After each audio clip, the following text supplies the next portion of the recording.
What a pain, get out! James Whitaker's voice thundered through the glittering showroom of Elite Motors, his finger jabbing toward Serena Caldwell, a black woman standing calmly by a $250,000 Bentley. Unfazed, Serena dialed her phone, her voice icy. "Robert, it's Serena. Emergency board meeting. Now." The air froze as James's smug grin faltered. Who was this woman he'd dismissed as unfit for his luxury world? What secret was about to unravel in front of shocked customers and trembling staff? If you believe everyone deserves respect, hit that subscribe button to catch our latest stories of justice and triumph. Drop a comment with respect and your country. Let's see where you're watching from. Stick around to discover how one phone call turned a prejudiced manager's world upside down and revealed a truth that'll leave you speechless. The morning sun cast a golden sheen across Beverly Hills, transforming the glass facade of Elite Motors on Wilshire Boulevard into a shimmering beacon of opulence. Inside, rows of gleaming Rolls-Royces, Bentleys, and Lamborghinis stood like silent sentinels of wealth, their polished curves catching the light in a dance of extravagance. The air hummed with the soft murmur of classical music, a curated playlist, designed to make every visitor feel they'd stepped into a world where money was no object. This was no ordinary car dealership. It was a temple of luxury, where dreams were sold for six figures and status was measured in horsepower. But on this particular morning, the stage was set for a drama that would shake the very foundations of this pristine showroom. Serena Caldwell, a 35-year-old black woman, pulled her 2005 Toyota Camry into a parking spot just outside the showroom's towering glass doors. The car, its silver paint faded from years of California sun, looked comically out of place among the sleek Porsches and Teslas lining the lot. Serena didn't care. This car was more than transportation. It was a relic of her past, a reminder of the days when she was just a girl from Oakland with a dream and a dollar. Now, as the founder and CEO of Caldwell Capital, a $2 billion venture capital fund, she could buy every vehicle in Elite Motors without blinking. Yet she clung to the Camry, its worn seats and familiar hum grounding her in a world that often felt too shiny, too fleeting. Serena stepped out, her beige trench coat swaying lightly in the breeze. Her outfit was understated, a crisp white blouse, tailored black slacks, and low-heeled loafers. But every detail was deliberate, exuding quiet confidence. Her only adornment was a tarnished silver necklace, a gift from her late mother, its simple chain a stark contrast to the diamond-encrusted clientele she was about to encounter. She touched it briefly, a ritual that steadied her nerves, then strode toward the entrance with the poise of someone who belonged everywhere she chose to go. Inside, the showroom was a cathedral of excess. Crystal chandeliers hung from the ceiling, casting prisms of light across marble floors so polished they reflected Serena's silhouette. The scent of leather and new car wax hung heavy in the air, mingling with the faint tang of ambition.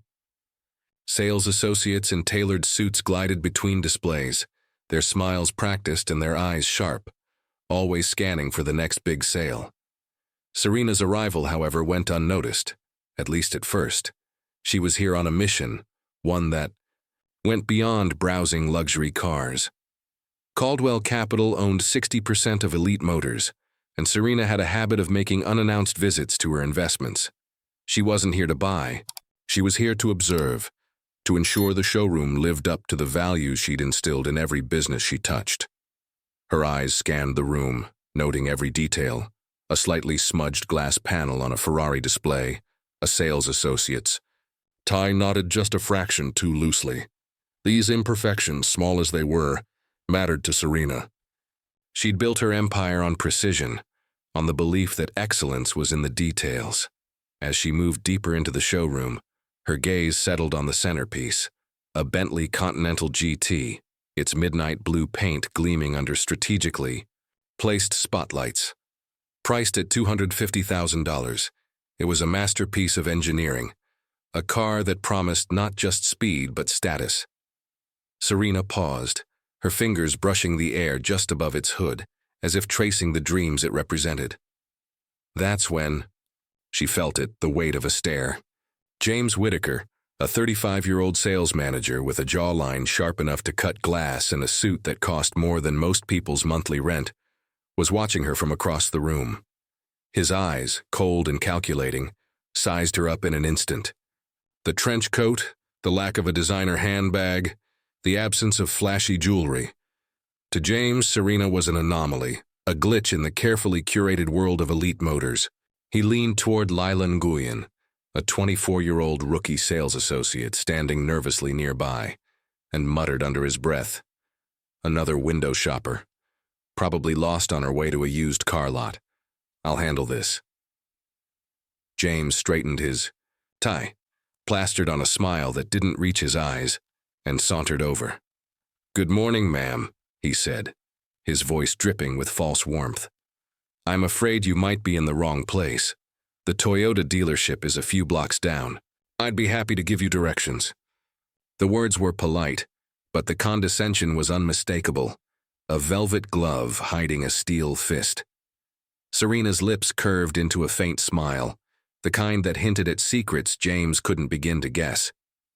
She'd heard this tone before, too, many times in boardrooms and boutiques, from people who saw her skin, her clothes, her car, and decided she didn't belong. "No, thank you," she replied, her voice calm but edged with steel. "I'm here to see the Bentley Continental GT. Could you open it so I can inspect the interior?" James blinked, caught off guard. The Bentley?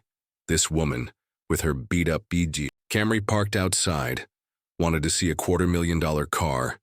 His smile faltered, but he recovered quickly, leaning in slightly as if sharing a confidence. "The Bentley starts at $250,000, ma'am. It's one of our premium models.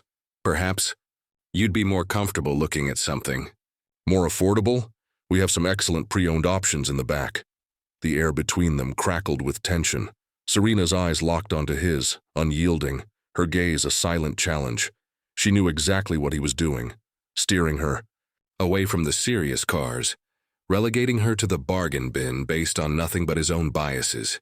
"I'm quite comfortable with the Bentley," she said, each word measured and deliberate. "Please open the car." James hesitated, his jaw tightening. He glanced toward the entrance, where Serena's Camry sat like an accusation, its presence an affront to his carefully curated world. "Ma'am," he said, his tone hardening, "we typically reserve test inspections for serious buyers. Do you have any documentation, say a credit card or bank statement, to verify your interest?" The question hung in the air like a guillotine, sharp and deliberate, designed to humiliate. Nearby, Lila Nguyen shifted uncomfortably, her fingers twisting the edge of her blazer. She'd only been at Elite Motors for a month, but she recognized the unfairness in James's tone. She wanted to speak up, to offer help, but James's authority loomed large, and she was still learning the unspoken rules of this high-stakes world. Across the room, Marcus Tate, the 40-year-old security guard, watched the exchange with growing interest, his hand resting on his radio, ready to intervene if things escalated. Serena didn't flinch. She stood taller, her presence filling the space like a storm gathering strength. "Documentation," she repeated, her voice low but resonant, carrying the weight of someone who'd faced down worse than a smug salesman. "Is that a standard policy for all customers or just for me?"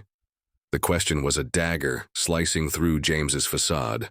She tilted her head slightly, her eyes never leaving his, daring him to admit the truth. James's smile vanished, replaced by a flash of irritation. He opened his mouth to respond, but before he could, the showroom doors swung open, admitting a new wave of potential drama.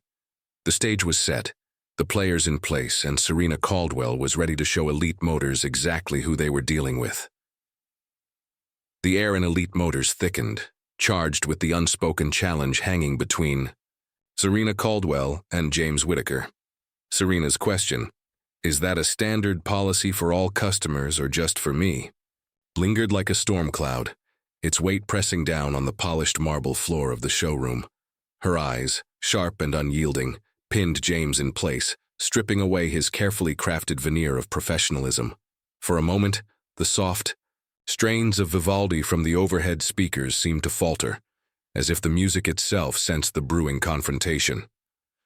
The Bentley Continental GT, its midnight blue curves gleaming under the spotlights, stood as a silent witness to the drama unfolding beside it. James's lips twitched, caught between a smirk and a scowl. He wasn't used to being questioned, especially not by someone he'd already dismissed as unworthy of his time. His years at Elite Motors had honed his ability to read customers, or so he thought. To him, Serena's beige trench coat, her lack of ostentatious accessories, and that battered Toyota Camry parked outside painted a clear picture. She was an outsider, a curiosity who'd wandered into his domain by mistake. Her request to inspect the $250,000 Bentley was, in his mind, an audacity bordering on absurdity. But her question, laced with quiet defiance, had thrown him off balance. He needed to regain control, and fast. "Ma'am," James said, his voice syrupy with false patience. "It's standard procedure for high-value vehicles. We need to ensure our inventory is protected." He leaned forward slightly, lowering his voice as if sharing a secret, though his words were meant to sting. "Not everyone who walks in here is equipped to make such a purchase. I'm sure you understand." The implication was clear. A velvet-wrapped insult delivered with a smile that didn't reach his eyes. Serena's expression remained impassive, but beneath her calm exterior, a fire simmered. She'd faced this before, countless times, in fact, boardrooms where her expertise was questioned, boutiques where clerks trailed her like she was a thief, restaurants where waiters assumed she couldn't afford the bill. Each encounter had forged her resilience, but standing here in a showroom she partially owned, the sting felt sharper. This wasn't just prejudice. It was a betrayal of the values she'd poured into Caldwell Capital's investments. Her fingers brushed the silver necklace at her throat, her mother's voice echoing in her mind. "Never let them see you break." She wouldn't. Not today. "I understand perfectly," Serena replied, her tone smooth but edged with a challenge. "So you're saying every customer requesting a premium vehicle provides financial documentation? No exceptions?" Her words were a trap, and James, too arrogant to see it, stepped right in. "Exactly," he said, puffing out his chest. "It's about maintaining standards." He gestured vaguely toward the Bentley, as if its very presence justified his scrutiny. "This isn't a test drive for joyriders. We cater to a certain clientele." The word clientele dripped with disdain, a coded jab at Serena's appearance and the assumptions he'd made about her. Across the room, Leland Nguyen, the young sales associate, shifted uncomfortably behind a display of Porsche keys. Her heart raced as she watched the exchange, her instincts screaming that James was crossing a line. Lila, who'd grown up in a working-class Vietnamese family, knew what it felt like to be judged unfairly. She wanted to intervene, to offer Serena the respect she deserved. But James's authority loomed like a shadow. She glanced at Marcus Tate, the security guard, whose hand rested on his radio, his eyes narrowing as he assessed Serena. Marcus, a former Marine with a no-nonsense demeanor, was already leaning toward James's side, conditioned to trust the manager's judgment. Serena tilted her head, her gaze never wavering. "Interesting," she said, her voice deceptively soft. "I'd like to inspect the Bentley now, unless there's another standard I need to meet." The question was a dare, and the showroom seemed to hold its breath, waiting for James's response. Before he could answer, the glass doors swung open with a soft chime, admitting Mr. and Mrs. Hamilton, a wealthy couple in their 60s, whose arrival shifted the room's energy. Dressed in understated but unmistakably expensive attire, her Hermes scarf, his bespoke blazer, they exuded the kind of old-money confidence that James lived to serve. His demeanor transformed instantly, his scowl melting into a beaming smile. "Mr. and Mrs. Hamilton," he called, his voice warm and deferential. "What a pleasure to see you. Are we looking at the Rolls-Royce Phantom today? Let me get some champagne." He turned his back on Serena without a second glance, striding toward the Hamiltons as if she'd ceased to exist. The dismissal was blatant, a public snub that left Serena standing alone beside the Bentley, her presence reduced to an afterthought. The Hamiltons, oblivious to the tension, nodded graciously as James ushered them toward a velvet-lined seating area, his every gesture fawning and attentive. Lila, still hovering near the key display, felt a pang of guilt. She took a tentative step toward Serena, her voice barely above a whisper. "Ma'am, I'm so sorry. Can I help you with the Bentley?" Her eyes darted nervously toward James, who was now offering the Hamiltons a tray of crystal flutes. Serena's gaze softened as she looked at Lila, recognizing the young woman's discomfort. "Thank you," she said quietly, "but I'll wait." Her words were calm, but her posture, spine straight, shoulders squared, spoke of a resolve that wouldn't bend. She wasn't leaving, not until she'd made her point. James, catching Lila's movement from the corner of his eye, spun around, his voice cutting through the showroom. "Lila, I told you to organize the inventory in the back, now." The command was sharp, a warning to both Lila and Serena that he was still in charge. Lila flinched, her cheeks flushing, but she obeyed, retreating with a murmured apology. The Hamiltons, now seated with their champagne, glanced curiously at Serena, their expressions a mix of pity and disinterest. James, sensing their attention, leaned in and muttered something under his breath, his words inaudible but his glance at Serena unmistakable. Whatever he said, it drew a polite chuckle from Mrs. Hamilton, who quickly looked away. Serena stood her ground, her eyes tracing the Bentley's sleek lines as if it held the answers to the injustice unfolding around her. She'd given James every chance to do the right thing, to treat her with the basic dignity any customer deserved. But he'd doubled down, his prejudice laid bare for all to see. The showroom, with its glittering displays and air of exclusivity, felt smaller now, its grandeur tainted by the ugliness of his assumptions. Marcus, still stationed near the entrance, shifted his weight, his hand tightening on his radio. He'd been watching Serena closely, his training urging him to back James's authority. "Ma'am," he said, his voice low but firm, "I'm going to need you to move along if you're not making a purchase." His tone wasn't cruel, but it carried the weight of a man accustomed to following orders. Serena turned to face him, her expression unreadable. "Move along," she repeated, her voice steady but laced with an undercurrent of defiance. "I'm exactly where I need to be." Her words hung in the air, a quiet promise that this was only the beginning. The showroom, with its chandeliers and million-dollar cars, was about to become the stage for a reckoning no one saw coming. The atmosphere in Elite Motors crackled with unspoken tension, the showroom's opulent sheen unable to mask the raw hostility simmering beneath its surface. Serena Caldwell stood resolute beside the $250,000 Bentley Continental GT, her calm defiance a stark contrast to the chaos she'd ignited. James Whittaker's dismissive sneer, his blatant snub in favor of the wealthy Hamiltons, and Marcus Tate's stern warning to move along hung in the air like a prelude to a storm. The soft hum of classical music felt mocking now, its elegance drowned out by the ugliness of prejudice laid bare. Yet Serena's steady gaze and cryptic promise, "I'm exactly where I need to be," held a weight that made the marble floors seem to tremble. This wasn't just a confrontation, it was the unraveling of a carefully guarded secret, one that threatened to upend the glittering world of Elite Motors. Serena wasn't here by chance. Beyond her routine unannounced visits to Caldwell Capital's investments, she'd come to Elite Motors with a purpose that went deeper than inspecting customer service. Late last night, an encrypted email from her internal audit team had landed in her inbox, flagged urgent. The subject line was stark: irregularities at Elite Motors Beverly Hills.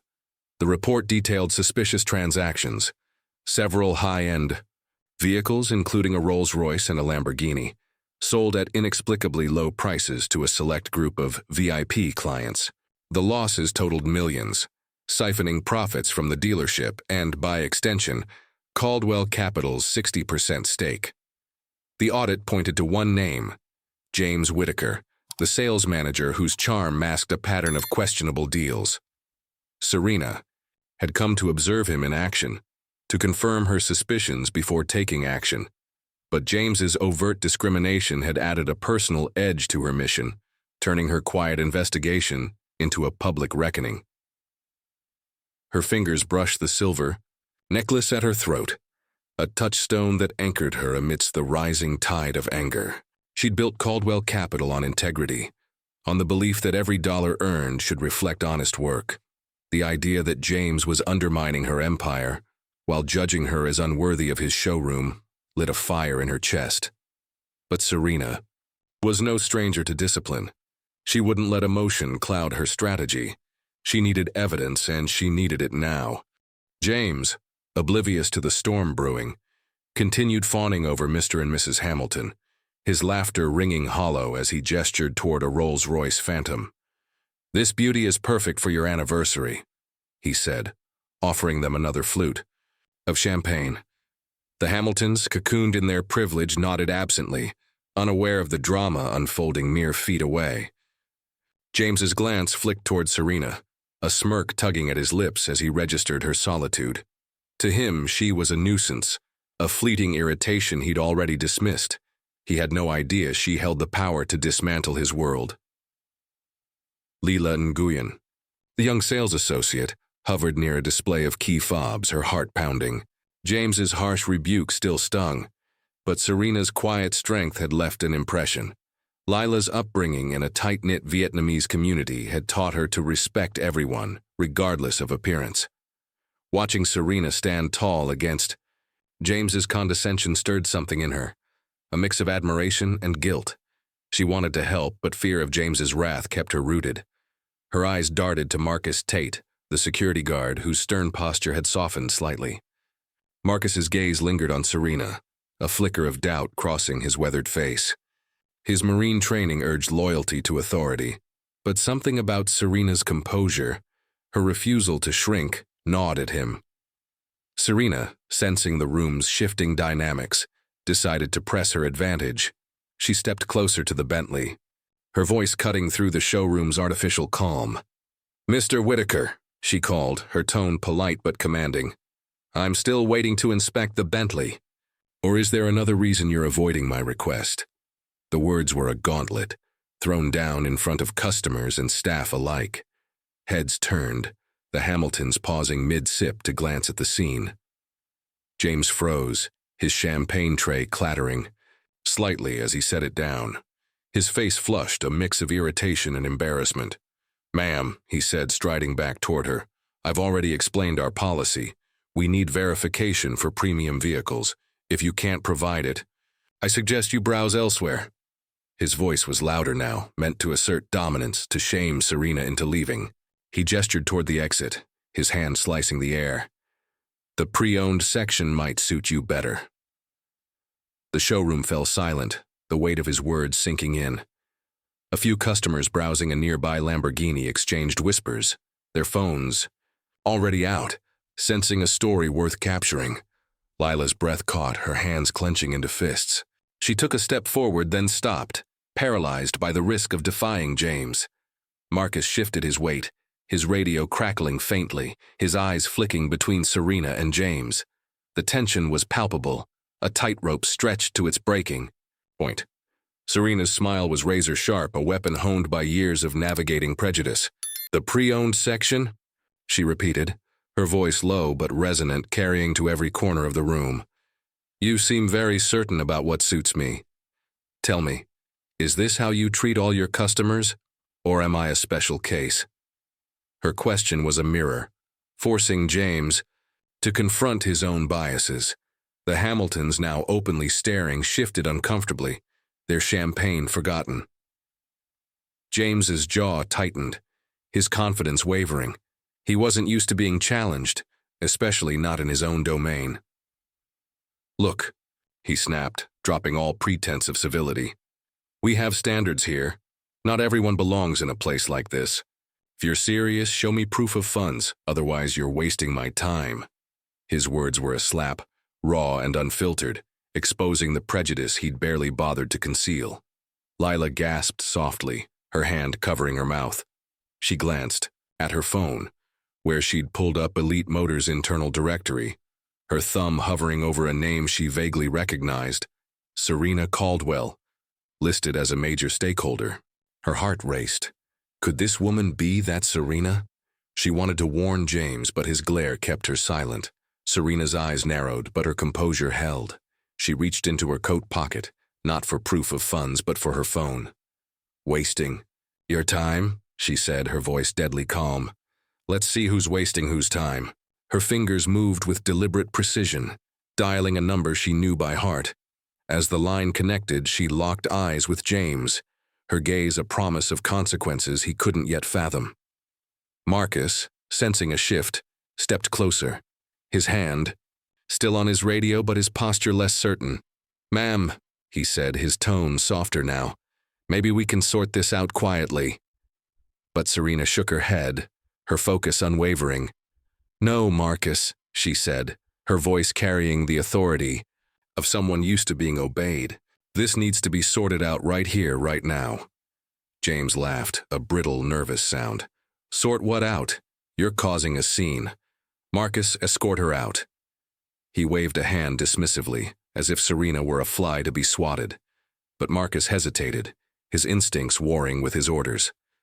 Something about Serena, the way she stood, the certainty in her voice, made him question James's judgment. As Serena raised the phone to her ear, the showroom seemed to shrink, its grandeur reduced to a stage for a battle no one had anticipated. The Hamiltons watched, transfixed, their wealth no match for the drama unfolding. Lila's fingers trembled, her phone screen still glowing with Serena's name, and James, blind to the truth, stood on the edge of a precipice, unaware that the woman he'd scorned was about to reveal a secret that would change everything. The showroom of Elite Motors stood frozen, its glittering facade a hollow backdrop to the storm breaking within. Serena Caldwell's words, "This needs to be sorted out right here, right now," echoed like a thunderclap, silencing the murmurs of customers and the faint strains of classical music. Her phone pressed to her ear. She stood beside the $250,000 Bentley Continental GT, a pillar of unshakable resolve amidst the chaos she'd unleashed. James Whittaker's dismissive command to escort her out hung in the air, but Marcus Tate's hesitation and Lila Nguyen's trembling silence signaled a shift. The air crackled with anticipation, every eye fixed on Serena as she prepared to detonate the secret that would shatter James's world. This was no longer a dispute over a car. It was a reckoning, and the stage was set for a confrontation that would be remembered long after the showroom's lights dimmed. James's laugh, brittle and forced, cut through the tension. "A scene? You're the one causing trouble," he snapped, his voice rising as he jabbed a finger toward Serena. His face, flushed with a mix of arrogance and unease, betrayed his struggle to maintain control. To him, Serena was still an interloper, a nobody whose defiance threatened his carefully curated authority. "Marcus, do your job," he barked, his eyes darting to the security guard who stood rooted, his hand hovering over his radio. James's confidence, built on years of unchallenged power, blinded him to the danger in Serena's steady gaze, to the weight of her words as she spoke into her phone. Serena's voice, calm but commanding, sliced through his bluster. "Robert, it's Serena. I need the board convened immediately. We have a crisis at Elite Motors Beverly Hills." The name Serena landed like a pebble in a still pond, sending ripples of unease through the room. James froze, his smirk faltering as a flicker of recognition tugged at the edges of his mind. He'd heard that name before, on company memos perhaps, or in passing, but his pride refused to connect the dots. He shook his head, doubling down. "Who are you calling? Your lawyer?" he sneered, his tone dripping with mockery. "This is my showroom, and I say who stays." Lila Nguyen, clutching her phone behind the key display, felt her pulse race. Her screen glowed with the Elite Motors directory, Serena Caldwell's name highlighted as a major stakeholder. Her breath caught as the pieces fell into place. This wasn't just a customer. This was the woman who owned 60% of the dealership. Lila's eyes widened, her fingers trembling as she glanced at James, who was digging his own grave with every word. She wanted to shout a warning, to stop him before it was too late, but fear of his wrath kept her silent. Her gaze flicked to Marcus, whose stern expression had softened into uncertainty. The security guard's hand dropped from his radio, his instinct sensing a shift in the power dynamic. Serena lowered her phone slightly, her eyes locking onto James with an intensity that made the air feel thinner. "Your showroom?" she repeated, her voice low and deliberate, each syllable a blade. "That's an interesting claim." She slipped the phone into her coat pocket, her movements slow and deliberate, like a chess master positioning a piece for checkmate. From the same pocket, she withdrew a sleek business card, its embossed text catching the light. She held it between two fingers, offering it to James with a look that was both challenge and verdict. "Serena Caldwell," she said, her voice carrying the weight of undeniable authority. "Founder and CEO of Caldwell Capital, majority owner of Elite Motors." The room seemed to tilt. James's hand, reaching for the card, froze mid-air, his face draining of color. The card fell to the floor, its soft thud louder than any shout. His mouth opened, then closed, his bravado crumbling like a sandcastle under a wave. You can't be," he stammered, his voice barely a whisper. The truth hit him like a freight train. The woman he'd mocked, dismissed, and tried to eject was the very person who held his career in her hands. Lila gasped, her phone slipping from her fingers to clatter on the counter. She clapped a hand over her mouth, her eyes darting between Serena and James. Marcus took a step back, his military-honed instincts recognizing a battle already lost. The Hamiltons, seated with their champagne, exchanged uneasy glances, their privilege no shield against the drama unfolding. Customers who'd been browsing nearby pulled out their phones, recording the scene as whispers rippled through the crowd. The showroom, once a bastion of exclusivity, had become a stage for justice, and Serena was its unflinching director. James's mind raced, grasping for a lifeline. "This is a mistake," he said, his voice rising in desperation. No, I was just protecting the dealership." He turned to the Hamiltons as if their status could save him. "You saw her driving that old car, no proof of funds. I had to be cautious." His words were a plea, but they only deepened the hole he'd dug. The Hamiltons looked away, embarrassed to be associated with his unraveling. Serena's expression remained unreadable, but her eyes burned with a quiet fury. "Protecting the dealership," she said, her voice steady but laced with disdain. "You protected your prejudices. You judged me the moment I walked in, based on my clothes, my car, my skin, and you thought that gave you the right to humiliate me." She took a step closer, her presence commanding the room. "But you didn't just insult me. You violated the values of this company, my company." The word "my" landed like a gavel. James flinched, his hands shaking as he scrambled for a response. I have standards to uphold," he sputtered. "Not everyone belongs here." The admission, raw and unfiltered, drew gasps from the crowd. Lila's eyes filled with tears, her admiration for Serena mingling with horror at James's words. Marcus shook his head, his doubt now replaced by regret for nearly siding with James. Serena's lips curved into a faint, bittersweet smile. "Not everyone belongs here," she repeated, her voice softening but no less powerful. "That's where you're wrong. Elite Motors exists to serve every customer with respect, regardless of who they are. You failed that standard, James, and you failed me." Her words were a verdict, delivered with the precision of someone who'd spent years turning obstacles into opportunities. The showroom was silent, save for the faint buzz of recording phones. The Hamiltons quietly gathered their things, slipping toward the exit, their champagne abandoned. Lila stepped forward, her voice trembling but resolute. "Ms. Caldwell, I'm so sorry. I should have helped you." Her courage, small but significant, broke the spell of silence, earning a nod of acknowledgement from Serena. James, cornered and exposed, made one last desperate play. "You can't do this," he shouted, his voice cracking. "I've run this place for years. You need me." But his defiance was hollow, a final gasp from a man who'd lost everything in a matter of minutes. Serena's gaze never wavered. "What I need," she said, her voice calm but final, "is for this showroom to reflect the values I built it on. And that starts now." She turned slightly, addressing the room, her presence a beacon of authority. The confrontation had reached its peak, and the fallout was only beginning. The showroom of Elite Motors pulsed with raw energy, its polished surfaces reflecting the chaos of a confrontation that had spiraled beyond control. Serena Caldwell stood at the heart of it, her business card, a symbol of her unassailable authority, still lying on the marble floor where James Whittaker had let it fall. Her declaration, "What I need is for this showroom to reflect the values I built it on," hung in the air like a judge's gavel, final and unyielding. James's desperate plea, "You can't do this, you need me," had crumbled into silence, his face a mask of disbelief as the truth sank in. Serena Caldwell, the woman he'd scorned as unfit for his world, was the majority owner of Elite Motors. But the drama was far from over.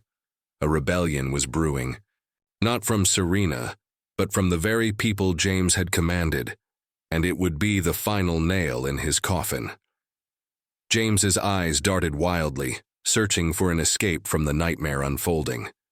The Hamiltons, once his prized clients, had slipped out, their champagne flutes abandoned on a velvet table. Customers recording on their phones leaned closer, their lenses capturing every tremor in James's expression. Lila Nguyen, the young sales associate, stood frozen, her apology to Serena, "I should have helped you," still echoing in her ears. Her courage had cracked the room's tension, but it was Marcus Tate, the security guard whose shifting stance hinted at the rebellion. "To come." His hand no longer gripped his radio. Instead, his arms crossed, his gaze fixed on James with a mix of disappointment and resolve.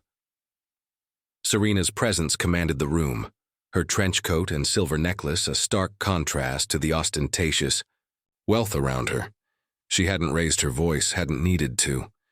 Her authority was in her stillness, in the way her eyes held James accountable for every slight, every assumption. But James, cornered and unraveling, refused to go quietly. "This is absurd," he shouted, his voice cracking as he turned to the crowd seeking allies who weren't there. "She's twisting this. I was protecting the dealership. That car," he jabbed a finger toward Serena's Toyota Camry outside. "That's not the kind of client we serve."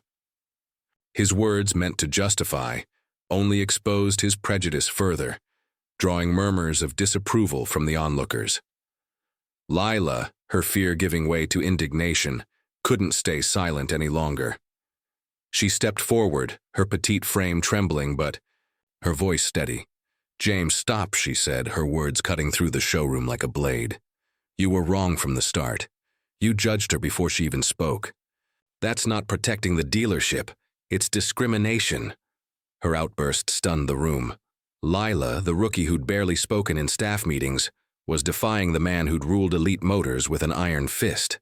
Her eyes, brimming with tears, locked onto Serena's, seeking forgiveness for her earlier silence. James whirled on her, his face contorted with rage. "Lila, you're out of line. Go to the back, now," he roared, pointing toward the inventory room. But Lila didn't move. She planted her feet, her hands clenching into fists. "No," she said, her voice quieter but no less firm. "I'm not going anywhere. Ms. Caldwell deserves better than this, and so do our customers." The showroom seemed to hold its breath, the weight of her rebellion shifting the balance of power. Marcus, who'd been watching in silence, finally spoke, his deep voice resonating with authority. "She's right, James," he said, stepping forward. His military bearing gave his words an unshakable gravitas. "You went too far. I almost followed your order to escort her out, but something didn't sit right. Now I see why." He turned to Serena, his expression apologetic. "Ma'am, I'm sorry, I should have questioned him sooner. His admission, raw and honest, was a second blow to James's crumbling empire. The crowd murmured, phones still recording as the rebellion unfolded. James's face turned ashen, his authority dissolving like mist. "You're both insane," he sputtered, his voice rising to a near shriek. "You think you can turn on me? I built this place." He lunged toward a computer terminal behind the counter, fumbling to access the dealership's system, as if finding some record could disprove Serena's identity. "She's lying. She can't be the owner." Serena's voice cut through his. Panic, calm but piercing. "Lying?" She reached into her pocket, not for her phone this time, but for a slim tablet. With a few deft taps, she pulled up an email from her audit team, its subject line glaring. "Irregularities at Elite Motors Beverly Hills." "James," she said, her tone almost pitying, "you've been selling cars at a loss to your VIP friends. Millions in profits gone. I have the receipts." She turned the tablet toward him, the screen displaying a spreadsheet of damning transactions, each tied to his name. James staggered back, his hands gripping the counter for support. The crowd gasped, the revelation hitting like a thunderbolt. Lila's jaw dropped, her suspicion about James's shady deals confirmed. Marcus shook his head, his respect for his former boss evaporating. The customers' whispers grew louder, their videos now capturing not just a confrontation, but a scandal. Serena stepped closer, her voice steady but laced with steel. "You didn't build this place, James, you exploited it. And you thought you could judge me out of existence because I didn't fit your idea of wealth." She paused, letting her words sink in. "But I'm not just a customer. I'm the woman who owns 60% of this dealership, and I'm done with your excuses." James's knees buckled, his bravado reduced to a whimper. I didn't know," he stammered, his eyes darting to the crowd, seeking mercy that wasn't there. "Please, I have a family, a mortgage." His plea was desperate, but it rang, hollow after his earlier arrogance. Lila, emboldened by Serena's strength, spoke again. "You had a chance to do the right thing, James. You chose to humiliate her instead." Her voice trembled with emotion, but her resolve was unshakable. Marcus nodded, adding, "You made this mess. Don't expect us to clean it up." The showroom, once a shrine to luxury, felt like a courtroom, with Serena as both judge and jury. The customers, now openly supportive, murmured words like disgrace and justice. One woman, clutching her phone, called out, "You tell him, Ms. Caldwell." The unexpected solidarity fueled Serena's resolve, her silver necklace glinting as she straightened her posture. James, cornered and exposed, made a final futile stand. "You'll regret this," he shouted, his voice cracking. "You can't run this place without me." But his words were drowned out by the crowd's growing disapproval, their phones capturing his downfall in real time. Serena's gaze was unrelenting, her voice a quiet storm. "I don't need you, James. I need people who believe in what this dealership stands for." She turned to Lila and Marcus, her expression softening. "People who stand up even when it's hard." The rebellion, sparked by their defiance, had sealed James's fate, and the showroom braced for the consequences of Serena's next move. The showroom of Elite Motors stood as a crucible, its gleaming surfaces reflecting the raw intensity of a confrontation that had stripped away pretense and exposed truth. Serena Caldwell, her trench coat a quiet rebellion against the showroom's extravagance, held the room in thrall.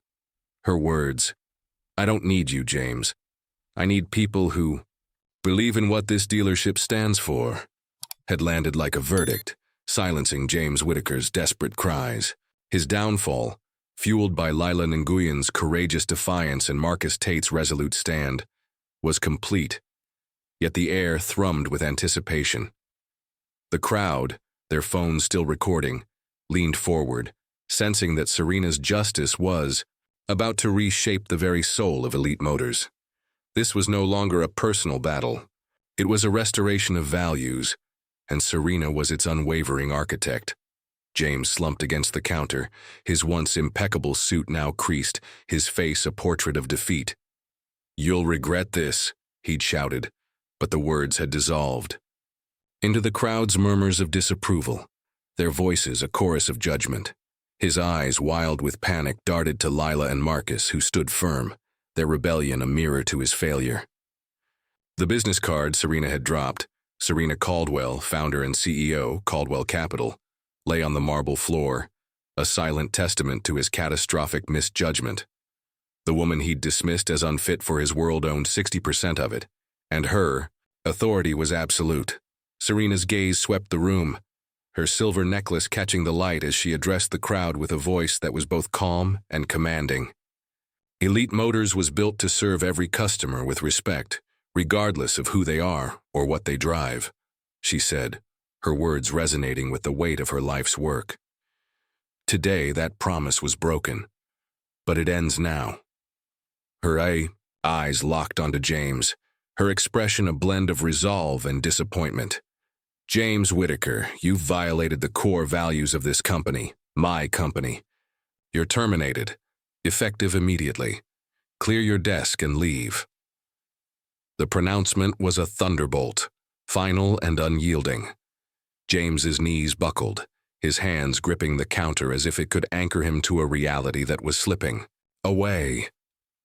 No, he whispered, his voice hoarse. Please, Miss Caldwell, I have a family, a mortgage. I didn't know it was you. His plea was raw, a desperate bid for mercy, but it rang hollow after his earlier arrogance. The crowd watched, some with pity, others with righteous satisfaction as the man who'd wielded power so carelessly faced its consequences. Serena's expression didn't waver, but a flicker of sadness crossed her eyes.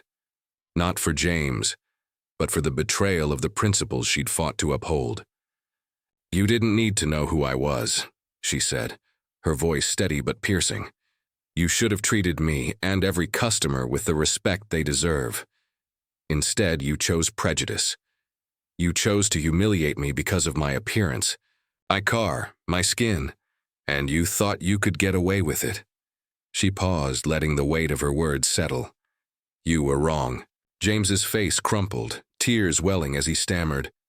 I can change. I'll take training, anything. Please don't do this. But Serena shook her head, her resolve unshaken. Change starts with accountability, James. You had your chance to do the right thing, and you chose otherwise.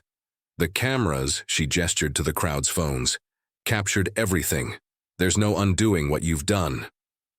The mention of cameras sent a ripple through the room. Customers adjusted their angles, ensuring every moment was recorded. One woman, her phone raised, whispered to her companion, "This is going viral." The reality of his public humiliation hit James like a physical blow, his shoulders sagging. As he realized his career was over, his reputation in tatters, Serena turned from James, her attention shifting to the employees who'd stood up to him. Lila, she said, her voice softening but still carrying authority. You showed courage when it wasn't easy. You spoke out against injustice, even at the risk of your job. That's the kind of leadership this dealership needs. Lila's eyes filled with tears, her hands clasped tightly as she nodded, overwhelmed by the recognition. As of now, Serena continued, you're the new sales manager of Elite Motors. A gasp rippled through the crowd, followed by scattered applause. Lila's jaw dropped, her voice barely a whisper. Me? But I'm just... Serena cut her off with a gentle smile. You're exactly who we need, Lila. You embody the values this company was built on. Lila's tears spilled over, a mix of gratitude and disbelief as she stood taller, ready to embrace her new role. Serena's gaze shifted to Marcus. Marcus, you questioned an order that felt wrong. Your hesitation, your willingness to rethink your actions, saved you from making a grave mistake. Marcus, his military bearing softened by humility, met her eyes with a nod. You're receiving a commendation for your integrity, Serena said, and a raise, effective immediately. I'd also like you to join our leadership training program. Marcus's stoic facade cracked, a faint smile breaking through as he murmured, Thank you, ma'am. The crowd's applause grew louder, a wave of approval washing over the showroom. Serena's justice wasn't just punishment. It was restoration, lifting up those who'd chosen principle over obedience. She turned to the customers, her voice warm but resolute. To everyone who witnessed this, I apologize for the disruption. This is not what Elite Motors stands for. I promise you, it will never happen again in any of my dealerships. A man in his 60s, his suit impeccable, stepped forward from the crowd. "Ms. Caldwell," he said, his voice steady, "I'm a shareholder in Elite Motors. What you've done here today, handling this with grace and strength, is why I invested in your vision. You've got my full support." His words sparked more applause, the crowd's admiration for Serena palpable. James, still clinging to the counter, made one final plea. "Ms. Caldwell, I'm sorry," he said, his voice breaking. "I didn't mean to. But Serena raised a hand, silencing him. "Sorry doesn't erase the harm you caused," she said, her tone firm but not cruel. "It doesn't undo the example you set or the trust you broke. You're done here."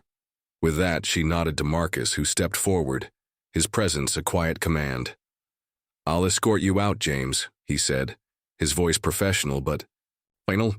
James gathered his belongings, a pen, a nameplate, a few papers, his hands shaking as he stuffed them into a small box. The crowd watched in silence as he shuffled toward the exit, his head bowed, the weight of his actions crushing him. The glass doors closed behind him with a soft chime, marking the end of his reign at Elite Motors. Serena took a deep breath, her fingers brushing her silver necklace. The showroom, though still buzzing with energy, felt lighter, as if cleansed by the justice she'd delivered. She looked at Lila and Marcus, their faces alight with purpose, and knew she'd made the right choice. The battle was won, but the work of rebuilding had just begun. The showroom of Elite Motors, once a stage for prejudice and power plays, now hummed with a quiet reverence, its glittering chandeliers casting light on a transformed reality. Serena Caldwell stood at the center, her trench coat and silver necklace, symbols of a strength that had reshaped the dealership in mere minutes. James Whitaker's departure, his box of belongings a pitiful epitaph to his arrogance, had left a void, but Serena's justice, swift, resolute, and restorative, filled it with purpose. Lila Nguyen, newly appointed sales manager, and Marcus, Tate, commended for his integrity, stood ready to carry forward her vision. The crowd, their phones still capturing the aftermath, murmured with awe, sensing they'd witnessed not just a confrontation, but a defining moment. As the dust settled, Serena prepared to leave, but her final words would cement a legacy that transcended the marble floors and million-dollar cars. The air felt lighter, as if the showroom had exhaled a long-held breath. The soft chime of the glass doors closing behind James lingered, a final note in his downfall. Customers, no longer mere spectators, lowered their phones, their faces a mix of admiration and reflection. Some whispered about posting the videos online, others about the woman who'd turned a moment of injustice into a masterclass in leadership. Serena, her posture unyielding yet serene, surveyed the room she'd reclaimed. The Bentley Continental GT, its midnight blue curves still gleaming, seemed to stand prouder, as if it too recognized the shift in the dealership's soul. Serena stepped toward the Bentley, her fingers tracing its sleek hood with the care of someone who understood value beyond price tags. "This car," she said, her voice warm but authoritative, addressing Lila, "will be a gift to an outstanding employee at Caldwell Capital, someone who embodies the principles we stand for." She turned to Lila, whose eyes still shimmered with tears of gratitude. "Prepare the paperwork, make it happen." Lila nodded, her hands trembling with purpose as she jotted down the order, her new role already a mantle she wore with pride. The crowd erupted in spontaneous applause, the sound swelling like a wave. Lila blushed, unaccustomed to the spotlight, but Serena's nod gave her the strength to stand taller. Marcus, stationed near the entrance, allowed a rare smile to break through his stoic facade, his respect for Serena deepening with every decisive move she made. The shareholder who'd spoken earlier, Mr. Thompson, approached again, his expression earnest. "Ms. Caldwell," he said, extending a hand. I meant what I said about investing in your fund. Your leadership today, it's a beacon. I'd like to discuss a partnership with Caldwell Capital. Serena shook his hand, her smile genuine but tempered by humility. Thank you, Mr. Thompson, she replied. I built this company to create opportunities, not barriers. Let's talk. Soon. Her words, simple yet profound, sparked another round of applause. The crowd's admiration a testament to her ability to turn a crisis into a catalyst for growth. But Serena's work wasn't done. She turned to the remaining customers, her voice carrying to every corner of the showroom. To everyone here, she said, her eyes sweeping the room. I apologize for what you witnessed. Elite Motors is more than a place to buy cars. It's a promise that every person who walks through these doors will be treated with dignity. Today that promise was broken, but I assure you, it will be upheld from this moment forward. Her sincerity was palpable, a vow etched in the air, and the crowd responded with nods and murmurs of agreement. A woman in her 40s, her phone still in hand, stepped forward, her voice trembling with emotion. Ms. Caldwell, I'm posting this video to show the world what real leadership looks like. You didn't just fire that man. You showed us how to stand up for what's right. Her words, raw and heartfelt, drew cheers, and Serena inclined, her head touched by the support. Lila Marcus, Serena continued, addressing her newly empowered team, this dealership is now in your hands. Run it with the integrity you showed today. Make every customer feel valued, no matter who they are. Lila's eyes shone with determination, her earlier hesitation replaced by a fierce commitment. Marcus saluted subtly, a gesture from his Marine days, signaling his readiness to uphold her vision. As the crowd began to disperse, some lingering to browse with renewed respect for the dealership, Serena walked toward the glass doors. Her Toyota Camry waited outside, its faded silver paint a quiet defiance against the Porsches and Teslas surrounding it. She paused, her fingers brushing the silver necklace that had anchored her through the storm. Her mother's voice echoed in her mind. Dignity isn't given, Serena. It's claimed. Today she'd claimed it, not just for herself, but for every person who'd ever been judged and found wanting. Before leaving, Serena turned back to the showroom, her gaze settling on a slightly misaligned display case near the Ferrari section, a small imperfection she'd noticed upon entering. She approached it, her hands gently adjusting the glass until it stood perfectly straight. The gesture, simple yet symbolic, was her final act of restoration, a promise that Elite Motors would reflect the precision and integrity she demanded. Lila, watching, took note, already learning from her mentor's example. As Serena stepped outside, the morning sun bathed her in warmth, a stark contrast to the cold prejudice she'd faced within. She slid into her Camry, the familiar creak of the seat grounding her. The engine hummed to life, a reminder of the journey that had brought her here. From an Oakland girl with a dream to a titan of industry who just reshaped a dealership with nothing but her resolve and values. The videos from the showdown, already spreading online, would soon go viral, carrying her story to millions. But Serena didn't need the world's applause. She'd built Caldwell Capital to create spaces where everyone belonged, and today, she'd made that vision real. Inside, Lila began her first task as sales manager, organizing the Bentley's transfer with a newfound confidence. Marcus patrolled the showroom, his vigilance now guided by a deeper sense of purpose. Customers, inspired by what they'd seen, approached the displays with a sense of trust, knowing they were in a place that valued them. Mr. Thompson, true to his word, later, invested millions in Caldwell Capital, cementing Serena's influence in the industry. Serena drove away, the Camry's wheels rolling steadily down Wilshire Boulevard. Her necklace glinted in the sunlight, a talisman of the struggles she'd overcome and the legacy she was building. She hadn't just won a battle. She'd redefined what victory meant. Elite Motors, reborn under her guidance, would stand as a testament to the power of dignity, a legacy that would endure long after the cameras stopped rolling and the crowd moved on.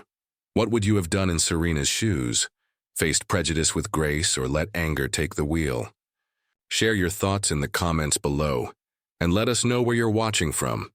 Your voice matters, and we'd love to hear how this story resonated with you.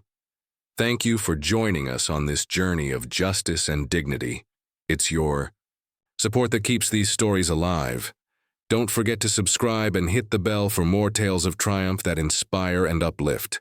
Until next time, stay true to your values, and we'll see you in the next video.